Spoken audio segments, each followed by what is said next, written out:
Dobro jutro. Dobro jutro. Zašto spavaš u kupaćem kostimu? Pa, da bih mogla čim ustanem da uradim ovo. Pre nego što uđem u bazen, hajde prvo da vam pokažem gde se nalazim. Sa bazena ćemo prvo ući u dnevnu sobu. Jako je prostorno. Meni se jako dopada ovaj interijer. Idemo dalje. Ovo je trpezarija i kuhinja koja se, pogađate, slabo koristi u mom slučaju. Čini mi se da tu najmanje vremena provodiš. Da. I imamo čak 3 spavaće sobe. Svaka spavaća soba ima svoje kupatilo i iz svake sobe može da se izađe na bazen. Ovdje vrlo udobno može da spava 6 do 8 osoba, ali vila je ogromna. Tako da je super za razne događaje i važne datume. Ali to nije sve, ima jedan deo koji znam da će ti se sigurno dopasti, prati me. Ajde, konačno nešto za mene, sem kuhinje.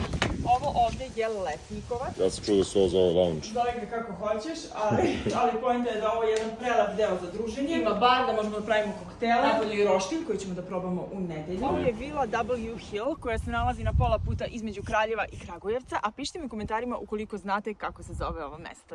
Ćao!